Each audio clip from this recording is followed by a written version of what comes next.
All right, hi everybody. All right, now we're in smaller groups. Nice to see everybody. I'm going to read because they gave me words and I don't know what they say.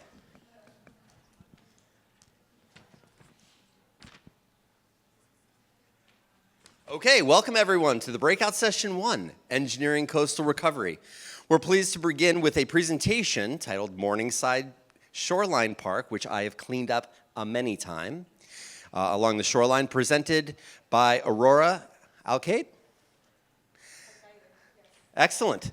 Here you go. Thank you so much. Let's see what you got to tell us about this project. Well, and there's Aida Curtis as well. She's the principal of Curtis & Rogers.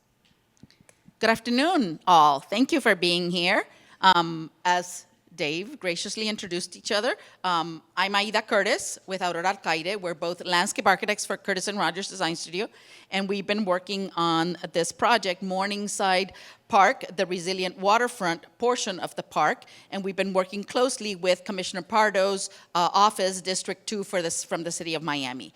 So we're going to go over with you just a little bit of the process that we went through and kind of what our initiatives are that we are implementing in the project. The project is under construction right now. We are scheduled to finalize construction and open the park in about 2 to 3 months from now. So let's start by giving you a little bit of introduction for Morningside Park. The entire park is a 42-acre park in the Morningside neighborhood, approximately northwest 55th Street in Miami.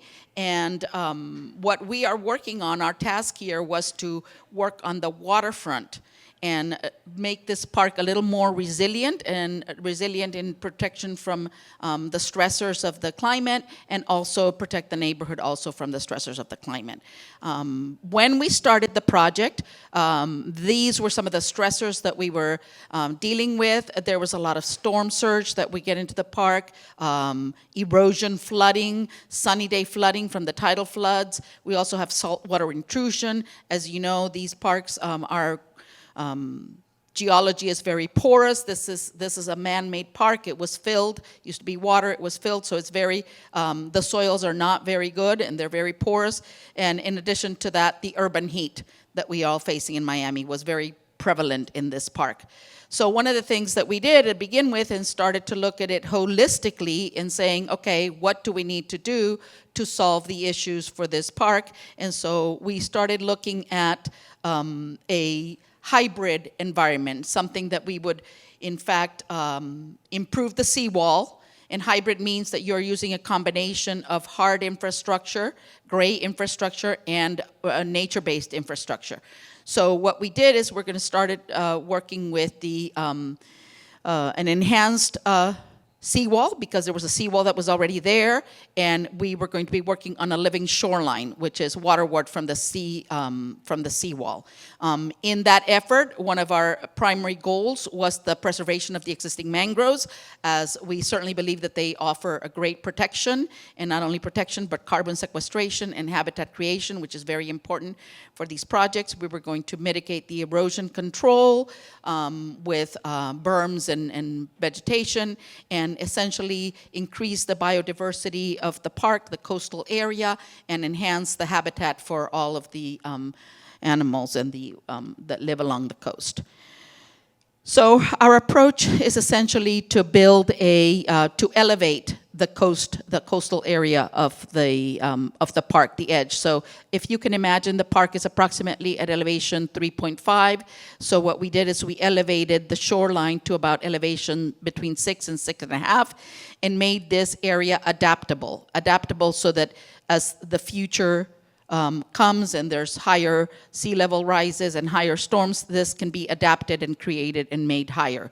So what we created you can see in the blue dots that are here, that is the seawall. It is at an elevation 6.5 right now, NAVD, but it is designed to be increased to 8.5. As per the City of Miami code. We also have a living shoreline, and within the living shoreline, we have a stabilized trail for people who want to walk along the living shoreline, and that is the red dots that are against the water. That is at elevation 3.5, the existing elevation. So from there, we started berming up to the seawall, and then the road was also elevated a little bit because the park, again, is at 3.5. The road has now been reconfigured to the enter here, and it's at elevation 5. So this entire cross-section creates a berm, and as such, creates a lot of opportunities for us to gather and store the water in here, clean it, and let it go. So with that, I'm going to pass it to Aurora to talk about our initiatives. Thank you, Aida. Okay. I hope you're all doing well and lunch was good and we're ready to go. When we began thinking about the design strategies for Morningside Park, we started with a question. Can protection, ecology, and public life exist all at once? And the answer is what shaped every layer of this design. Wait, I have 5 minutes left? No. We started No. late. Okay. 2:35. Anyway, so the landscape at this park becomes a living system and one that adapts and evolves over time with coastal conditions. No, I'm not done. Along the shoreline, oops, sorry, what? Lo que pasa? No. Okay, so then along the shoreline and the coastline, we have all these layers. And so we start with the coastline with the riprap. And the riprap is intended to stabilize and to avoid erosion, but also to create habitats. Then we have the living shoreline, and there we have living shoreline plants that also help to create these habitats and stabilize the soil. Then we have the stabilized soft trail that will adapt with time, because eventually we do go up to the main baywalk, which is going to be at 6 feet. And above that and behind the baywalk, it's the upland planting zone that later transitions into the park, into the city. And each of these layers, they perform differently, but together they create this living system, right? Because this is a living system type of design park. And that philosophy continues with the planting strategy. The entire planting of this park is 100% natives. They're climate adaptive, and they are also adaptable to coastal conditions. Most visible transformation will be seen overhead, and today much of the park experiences intense solar exposure. So what does mean is that with time, as the canopy grows, that will change. So right now, the park is covered about the project area is covered at around 22% of canopy, but we're going to be adding an additional 30%. So eventually, total mature canopy area will increase to about 52%.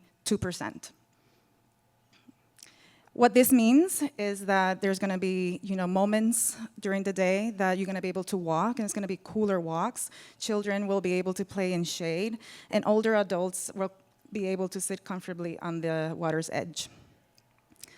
Again, this is some additional data where it shows the current coverage of 22%.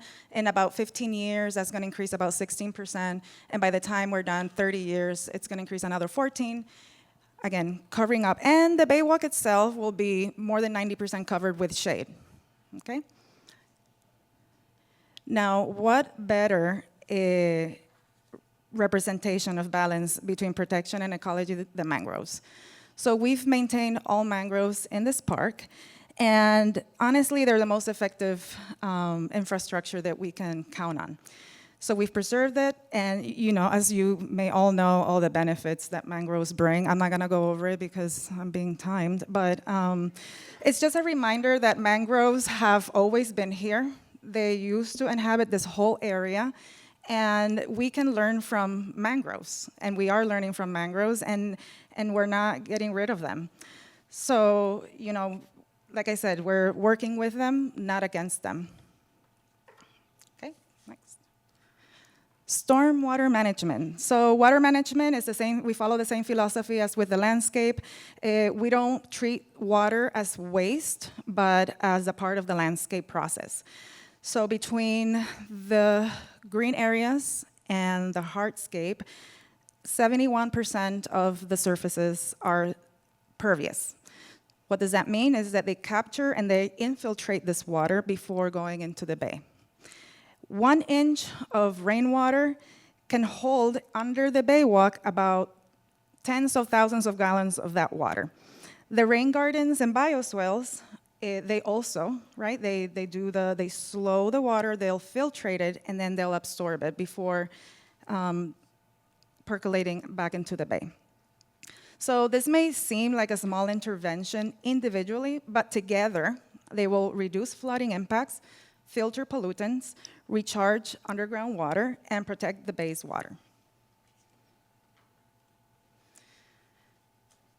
Collectively, they represent nature-based solutions.